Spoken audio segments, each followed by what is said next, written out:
in a sense. But anyways, welcome back to another episode of We Still Figuring Out What This Is Called. Great special guest here. Just so you know, my best friends are huge fans of your music. Yeah. Like, not even bullshitting you. Like, when we were in college, I think there was this phase where they only listened to you. Yeah. And his name is Manny or something like that. Yeah, Manny. Yep. And it's so insane because when I was on the phone with him last night telling him about like, I'm about to have a conversation with you, and he's like, XanMan? Like, XanMan I used to listen to back in college? Yeah. I'm like, yeah. He's like, nah. Then he sent me a little screenshot. He like, you talking about this XanMan? I'm like, yeah, the band is here, XanMan. What's up, man? How you feeling? Feeling good, bro. Working hard. You know what I'm saying? Like, you know, putting God first and everything fall into place. You know, that's what I do all the time. Just to say it on a side note, though, when you said he was in college, he was older than me. We're older than 20, you. I'm 24. Yeah. So, yeah, like, facts. That's awesome, though. Like, I'm glad that I can, you know, even had the music back then to grab a crowd that was, you know, in a different realm, you know, because I speak about, and I still do, like, a lot of relatable shit, you know. But, yeah. Yeah, he messed with you heavy. Like, I think, like, four members of my friend group, they all fuck with you heavy. I got a few questions they want me to ask, like a few people, so I'm gonna get their questions in too after I get mine off. But they all sent me questions like they're curious about from you. Cool. And I thought that was dope. But yeah, man. So what I learned about you, I learned, you know, we gonna start here. So at Scene, I found out, you know, your grandma pretty much pulled you out of school, right? Mm-hmm. And she kind of give, like, pull you out of school, bought you some studio equipments and stuff, and give you that chance to live out that dream. Like, walk me through, like, what it feel like to have that you love? It's a feeling that, you know what I'm saying, that can't be replaced, man. You know what I'm saying? So when it don't matter, I didn't even care when I was getting numbers was how people care about it now. I'm like, shit, I got uncle, aunts, you know what I'm saying, reposting. I feel good, you know what I'm saying? Like, when you have a home support system, that's unbeatable. I'm not even talking about hometown. I'm talking about just in a home, you know, and especially for me to be so young, and she gave me the green light that I can drop out, you know, if I really want to pursue this. And yeah. And I decided that I really wish, you know, I've been recording seriously since I was like 10 now. But yeah, 16 is when that shit started to, like, okay, it's clicking. But I never stopped though in between those years. Yeah. And you know, in that, I also learned that, you know, but even though you had that opportunity, you still fell victim to the streets at such a young age. Yeah. Like, looking back, what do you think it was that pull you into the street? Obviously, you mentioned being around certain people, the crowd that you were around, but what do you think it was that you just couldn't put that? It's just like the older dudes. Like, I know, like, I always been the bad kid. You know what I'm saying? The type to just say that would take nothing from somebody. You know what I'm saying? Just to say it. You feel me? So I'm like, nigga Eminem's today, just to say, like, oh, taking shit, you know what I'm saying? So it's just little stuff like that. But what drew me to it was, like, just people that I was around, you know what I'm saying? Because I'm like, shit, they was actively in the streets, and they doing this money fly. They got all the girls in high school, and I'm like, shit. But me, with my friend group though, I always been the leader though. You feel me? Not to say it like that, but true. Like all of my friends, you know, I gave them, you know, facts. What drew me to it was just all of the influence that's around me. Grew up, you know, with my grandfather, you know, at a, you know, with drugs and everything like that. So I always been around it. You feel me? So it was never too hard to get into it, you know. But I still, even though that I was in the streets and all of that, I still kept my, you know, my, how can I say it? Like my book my book side, you know what I'm saying, straight too. You know what I'm saying? So I never was a good student in school, but I knew all of the work. So when I had my meetings and all of that shit, um, they be like, yeah, facts. Yeah, you I knew.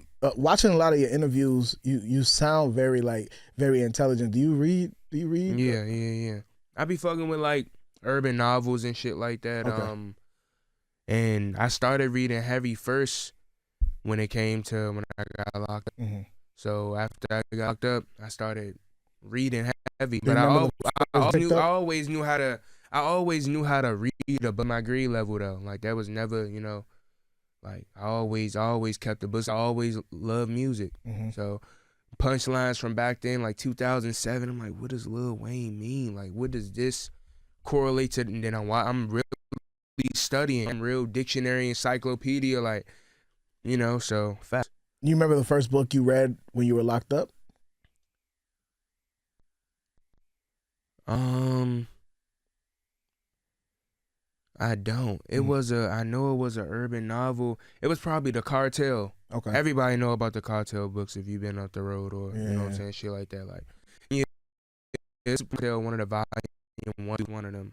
Oh, I can tell you because you one of you have a project called like the I think the cover art is Scarface. So like you're big into the cartel, right? Yeah, like Tony. Yeah, Knows the ones you talking about. Yep. And shit, glad you mentioned it anyway though, cause like I fuck with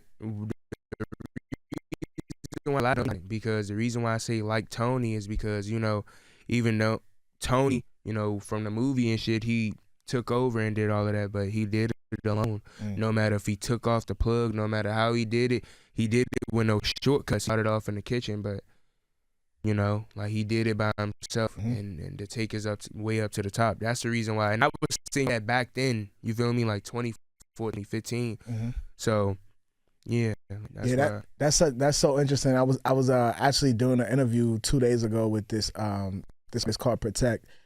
He's from upstate New York, and he how his favorite movie is Scarface, and he liked Tony because of that exact reason you just mentioned. The idea of like starting from small and building a whole empire. Yeah, that's how I'm not capping. Yeah, nah, for sure.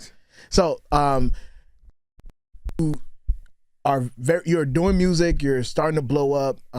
People are posting your songs or tuning in. You got a whole audience. What was it like living inside of that viral bubble at 13, 14 years old?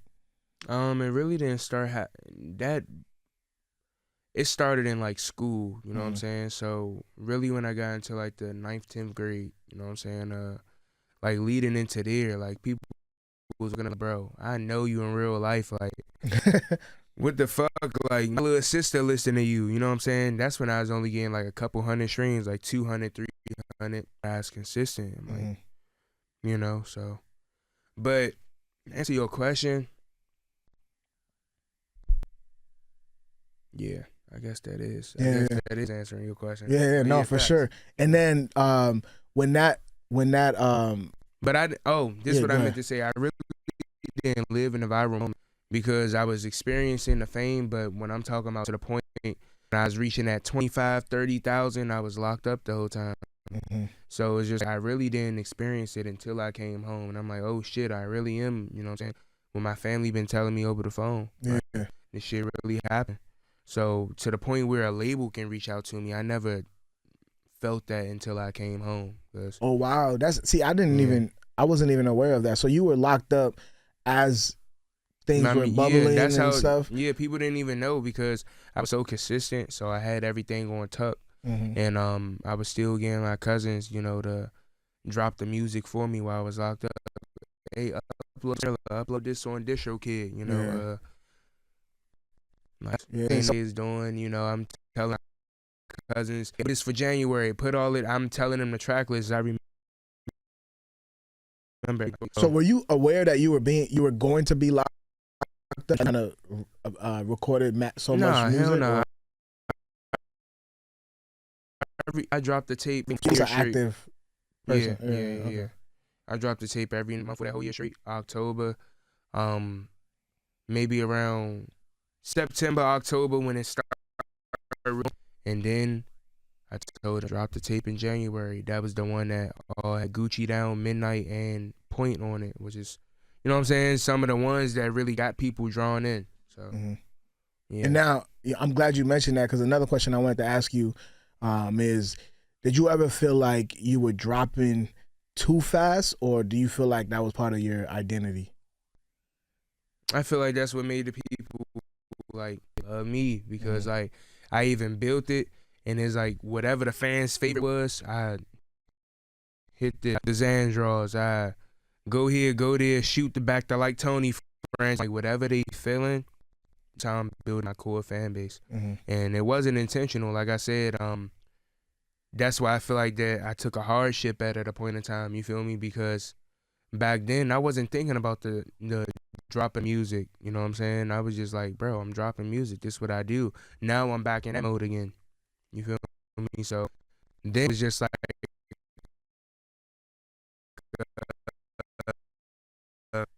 everything. You feel me? But now it's just like, bro, I don't give a fuck. I'm dropping, pushing it out. Yeah.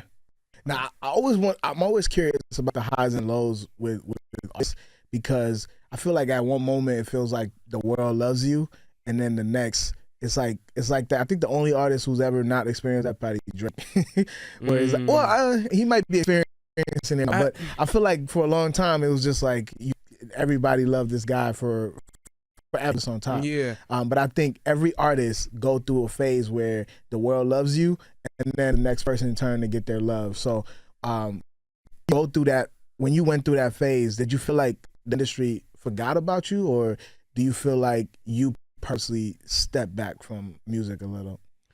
Nah, so it was never the music, it was always the business. You know what I'm saying? Explain.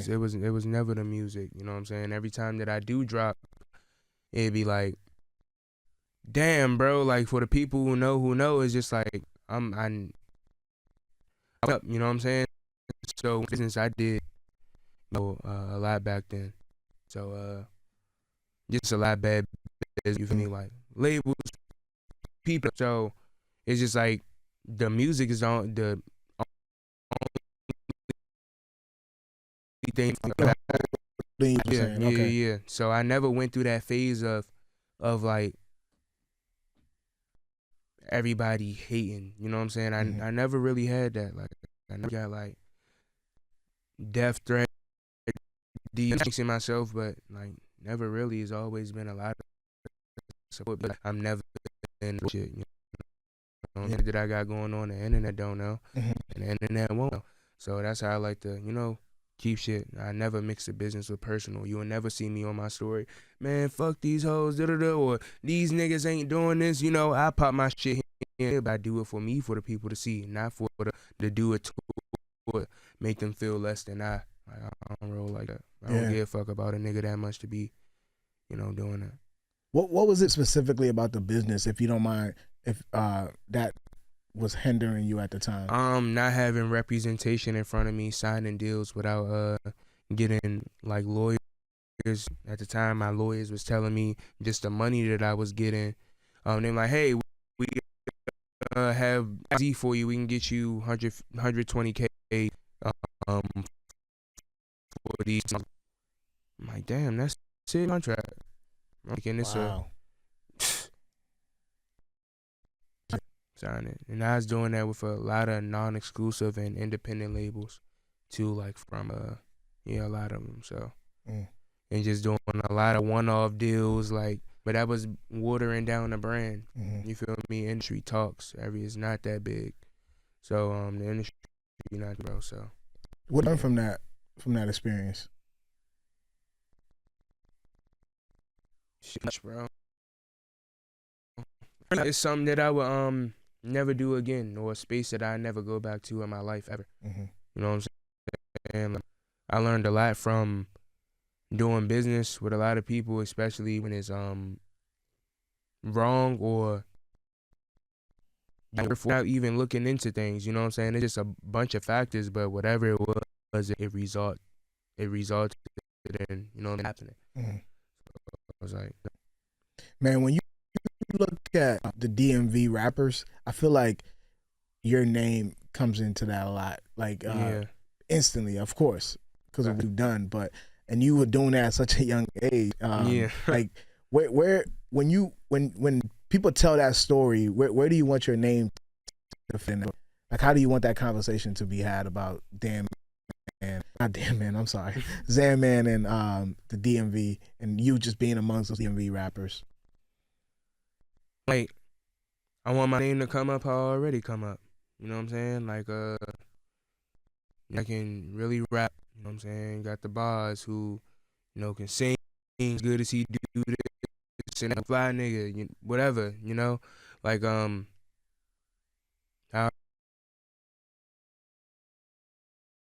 already, reaching my hand out to extend the, flaunt.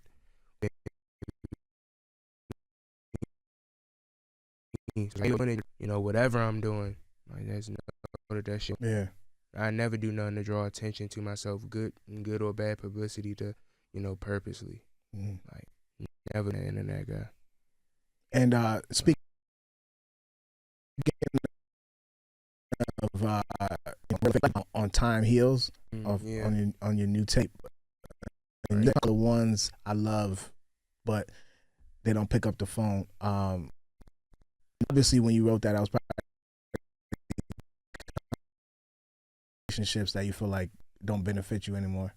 That's my problem, that I don't always distance them. You know what I'm saying? Like I feel like I'm just trying to fix people. You know what I'm saying? That don't even got no hope in themselves. So I feel like that's my issue. I don't give a fuck. I got people that was, and I not even move loose, but I got people that on my team that I met at a fucking airport, you know what I'm saying? And turn them into the people that they are today and turn them up at the studio, really took them to the water. But, it's just like damn, shit would go different. But the answer is, with Time Heals, I was talking about like distant relationships. Like, try to call the ones I love, they don't pick up the phone. Like, because a lot of people,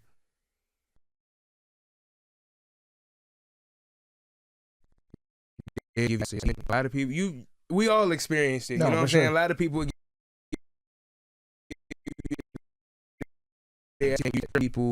like will show their true colors when you reach that point, and some people will become, you know what I'm saying, more open arms when you get to that point.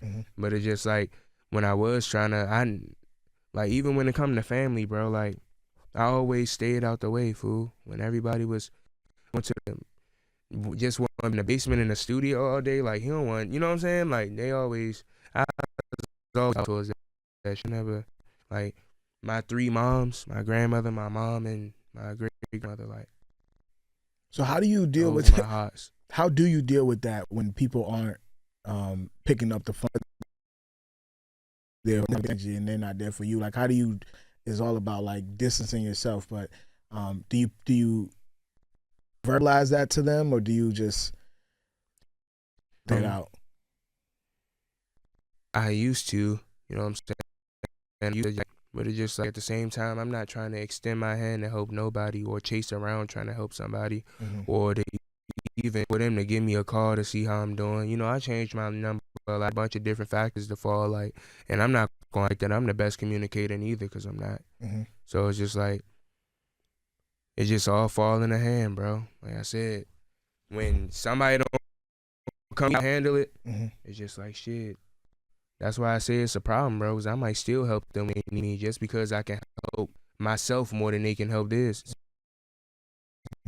X, Y, and Z. I can do that, you know what I'm saying? I understand that they can't. Whatever I'm going to give them is going to be temporary. Hey, cuz, let me get 300. Okay, cool. Next week when it's gone, you know what I'm saying? They going, but it's not really about that. I just, like, shit, like, yeah, but that's what I say, though. I don't really like the whole trying to chase people around to help them. And when if somebody, you give them a reason on why they can't call no more. If I love them, I just don't mix the business with personal, gang. That's it. I don't mix none of the business with personal. Now, at first I'm like this. Now it's just like, okay, so I gotta still be. You know what I'm saying? I can't let nobody stop that. Even with So family, you still consider it business? yeah, now I do have. Why? I think of it like this: if you it's like, okay, you might have family that you love to death. Everybody got that one cousin, that one uncle thrown off, the nigga who drink a lot, the nigga who smoke all day. You know what I'm saying? Like, whoever it is, it's just like, how can I say it? I mix none of the personal with business. As in, like personal, I'm not gonna look at business because it's like this. If you say if you say something that's we get into it, whatever.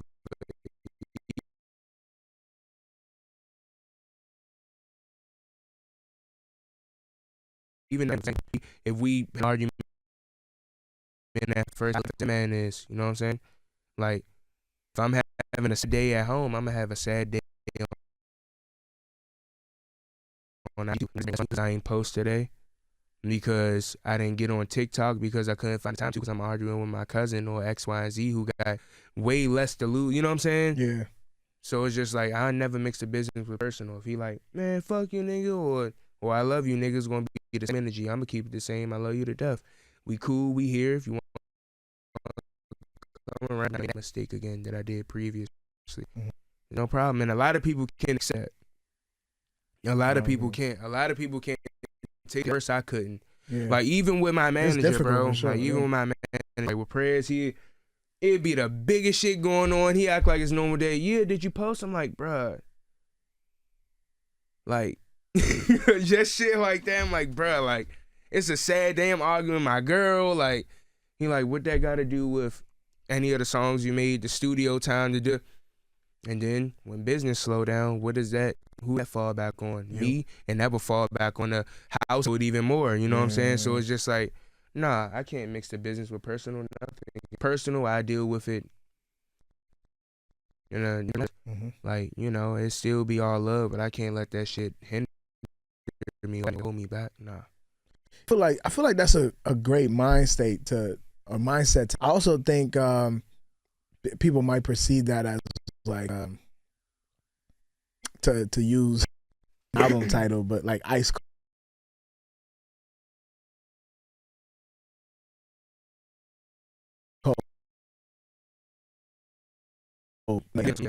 How many for the people? What I do, what I did, whatever. I don't even like the canvas. That's why the conversation even hard to even like kind of like keep.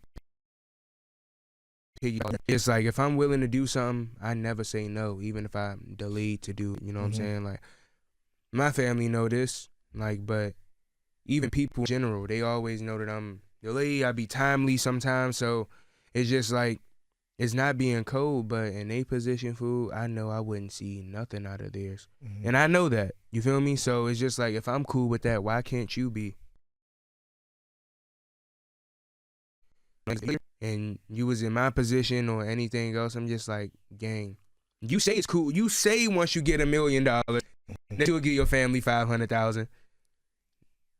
That's not you're really the reality. you're not doing that because shit. What about your taxes when you got your 5,000? You know what I'm saying? Like if you move like with it like that, you know you gonna move the same way when it's 500. Yeah, because more money just amplifies what you already are. Right. So if you're a given person, already given, regardless if you have more money or not. So if you get more money, it's just you just going back to the max. So now you're giving, to your point, if the milli comes, now you're giving more because you were already doing that. For $1 million income, you have a person with more money. You yourself that. So I get what you're saying. And a lot of people would, you know what I'm saying? But don't get me wrong now, family definitely first. Like, I love my family. I'm very, very family oriented, you know what I'm saying? Like I'm around all the time, go back and forth when I can when I'm in town. That's all I'm about. And I appreciate how they all support me still, bro. Even if I don't talk to them, they like every post. They see how I'm doing, watch my story, you know what I'm saying? So, yeah, facts. They still support me 100%. Now, I want to talk about this because when I was having a conversation with my homies, one of the things that there was your relationship with drugs. So, what's your relationship with drugs now?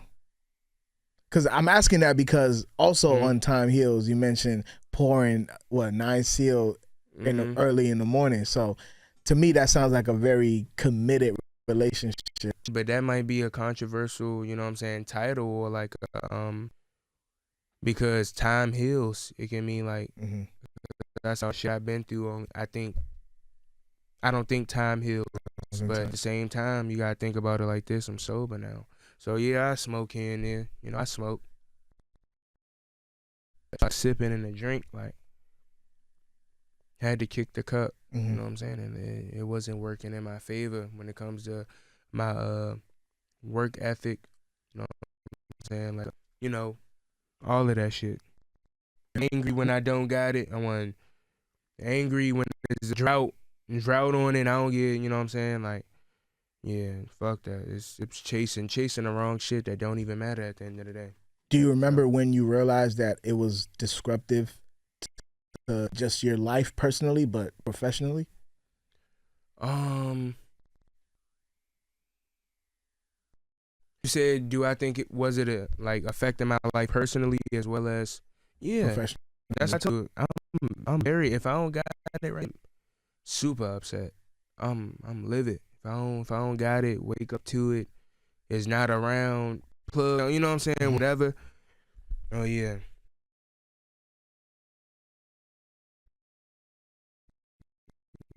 World not cool. As soon as I'm act like nothing happened after, you know, but You know, it's so interesting.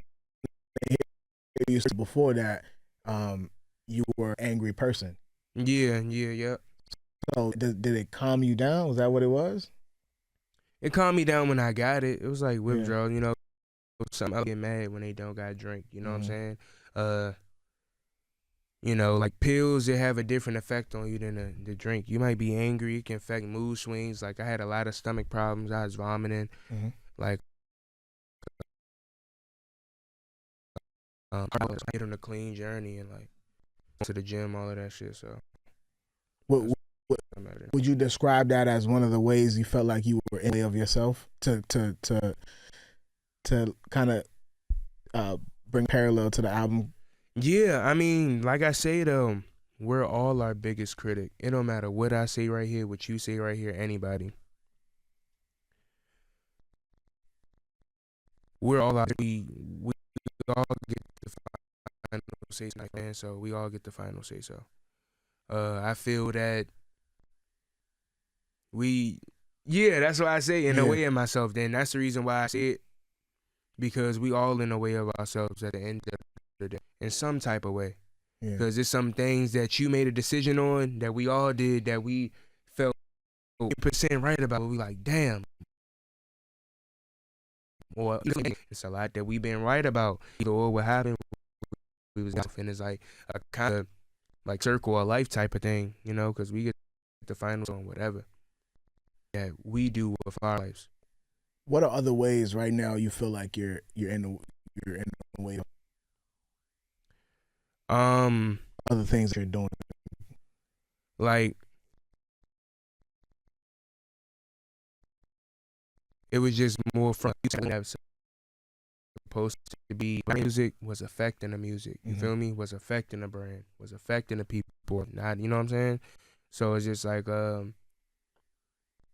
yeah, that's why I'm in a way of myself, even for not me, but for like everybody that I personally know too. You know what I'm saying? So like a reflection of previously. Now you how do I say it? Now you feel like you're attacking everything. So like this, when I was making tape, you don't know what we've been able to get through this shit. Yeah. God damn.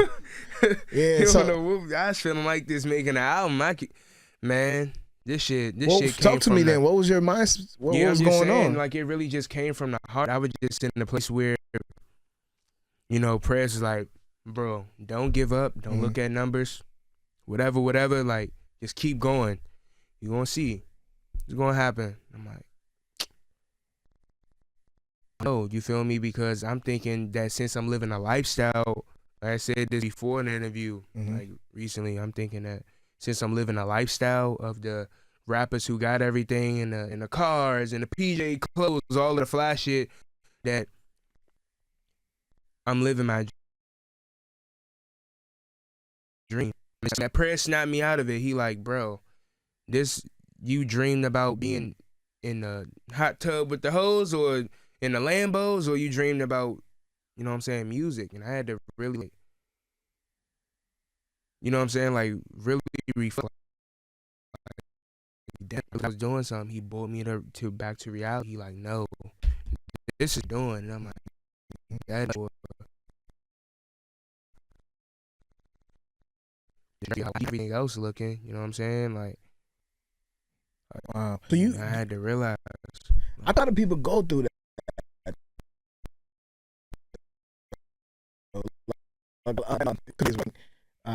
The internet's perception of life. No, not the internet, but I think, yeah. No, to other internet. people, it create that to other people for you. The internet. Think about it like this. Right now, none of your friends is posting, man, I'm down to my last 500 in my bank. They gonna post when they get that 5,000. You know what I'm saying? Mm-hmm. And act like they just the littest shit smoking. Like, and that's just, and we all know somebody like that shit. Like, it's just like this. You're not gonna post when it's the rain. Like, Instagram, somebody highlights from 2023, 2024. You might see people that post old stories and be like, you like, damn, we went here 2 years ago. Why the fuck he still posting? You know what I'm saying? It can be anything. So it's just like, that's what I mean. The internet created a fake reality of what life really is. Like, I'm gonna be real. It influenced I feel like it influenced the the dating market. You know, just side shit. But it's everything fucked up. But yeah, I feel like the internet has changed everything. And good and a bad way. Yeah, good and a bad way. It's like 50-50, literally. I agree with you, man. I have two questions for my homies. I'm only gonna ask one. I'm gonna ask one. I feel like this was the most important one from them, but they wanted me to ask you, how did correct me, I don't want to fuck up this name, but how did Go New Death affected you? Go New. Damn. Like, that shit be touching, bro. Like, I can't hold you. Like, the way that it affected me personally, shit, like, a nigga feel like, you know, a nigga can feel like that. When I found out, it's like, damn, everything, like, shattered. It wasn't even real, you know what I'm saying? Especially after my, like, cousin passed, like, right before my grandfather, like, all of this same year. It's just like, that shit was a lot on me. That put the ice on the, you know what I'm saying, the icing on the cake right there. Like, that's when I was like, yeah, bro. Yeah, it affected me, like, hard. Like, niggas ain't want to eat for a little while, you know what I'm saying? Like, shit was going on. Like, shit was going on. And it's like, and I wasn't smoking or nothing back then, so it's like, gotta deal with the pain. No escape. Damn. No escape. So, yeah, I wasn't smoking and drinking. I was only hitting the vape, you know what I'm saying? Just hitting the little vape a little bit, and that shit was still like, ooh. Then I started trying some shit. Then I'm just like drinking. There's my cousin's wine cooler, and I'm like. Then after that, I got into the sipping heavy. Like, that was over. Like, at first it was like, hey, let me see your cup real quick, cool, you know what I'm saying? Yeah. Take a little picture, you know, sip, drink. That's about it. Like, that shit turned worse. You feel me? Like, damn, man. Yeah. Like, and I know I said I had two more, but this will be the last one. No, it's cool. I just thought, away, bro. We, you know what I mean? I just thought I thought this was funny when I saw it, but now that you are living in the moment now, and you this situation already happened, so now you can like laugh at it. Oh my god! How did you feel about what Reggie said about your face tattoo, bruh? Reggie. Gang, realize this. Reggie's my dog. I knew Reggie for a long time. If y'all go back to that clip, you can see the line of his head. It looked like he got grazed with 7.62. His shit fucked up. Like, but nah, for real. If you go back, he had the nerve to talk about like my shit. It looked like I'm like, fuck, you got in the shootout. Like his shit looked crazy. Reggie, my dog. I knew him for a long time, even before that was heavy into the, you know, him and Craig. Like that's his boy. Like my dog too. But you know they always, you know what I'm saying. Even being from that side, like, and he said about it was nothing. I just feel like that this a part of me. I had face tat. I've been doing this shit for so long, gang. Like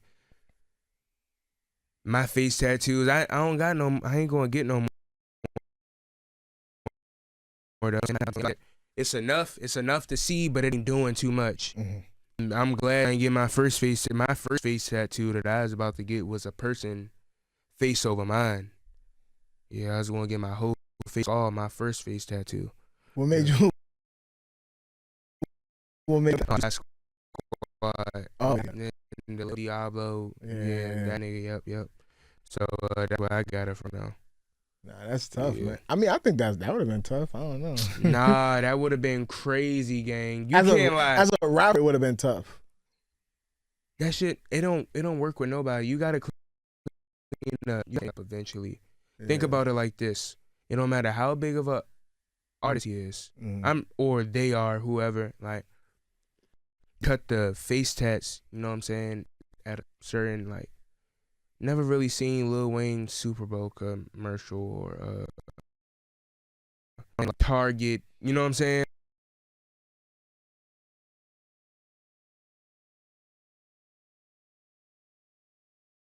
And like, you know what I'm saying? But you know what I'm saying, a Sprite commercial, whatever, not to even compare, but to just say that facts, like that do affect shit, like. Yeah, that's saying. Yeah, that's a good point. You gotta clean up the business eventually. You know what I'm saying? Like I'm not gonna say that I'm ever going to, but I'm not gonna say that I'm not. Everything every test tells the story. You know what I'm saying? So you know. Nah, that's a valid point though. All right, my last question is, which is what I body. What is something about your life that about, but it's really a struggle?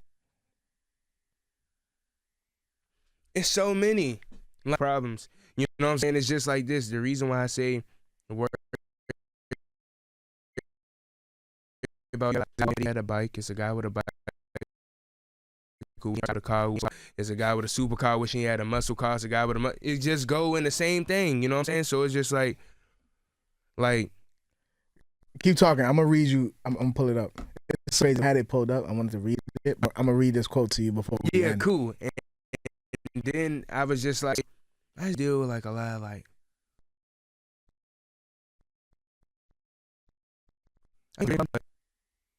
yeah, shit like that. That's what I say. I mean, like, Christopher Wallace said it best, man. More money, more problems. Yeah, more money. Worse.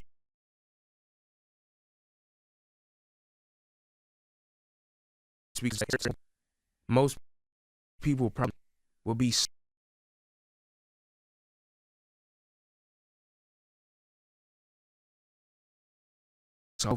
station. I come over there, hey man, fuck bro, hit 1,000, enjoy your day. He going, it don't matter what they doing. When they get into a fight and I throw a band out there, that shit going, you know what I'm saying?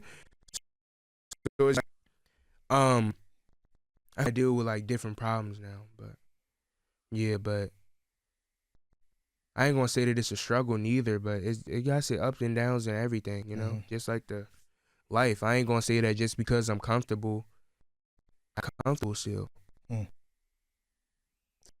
So, yeah, it's just like I'm comfortable but not comfortable, bro, and I don't feel like that.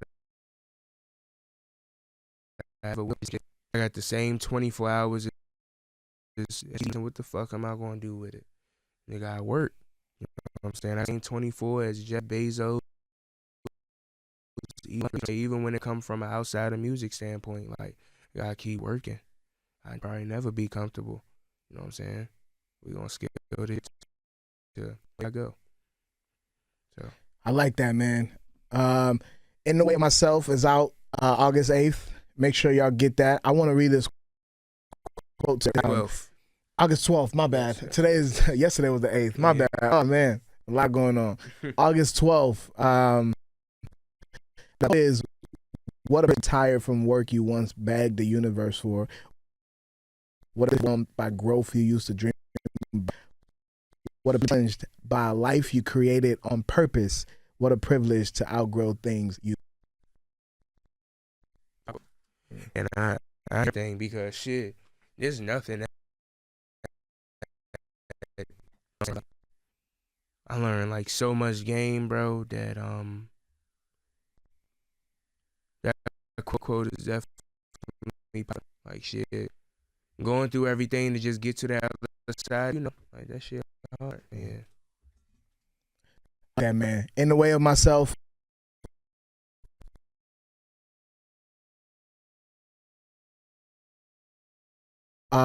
You, brother, for sure. It's nice having you. Yeah, you spoke some real shit out. Thank you, man. Definitely so. Thank you. Likewise, man. Very intelligent brother, man. We gotta exchange books, Rex. I read a lot of books too, so we gotta exchange. What you be reading? Man. Currently, actually, I'm actually ordering. I have in my Amazon cart. I haven't ordered it yet, but I've been trying to do research and asking people which one should I order first. But I got this neo-colonialism by Kwame. I can't pronounce his last name. What you know about Kwame? You fuck with Kwame? What you know about Kwame? I just got put onto him, so you know that's the. I think he make the cartel books too. Yeah. I've heard. Yep.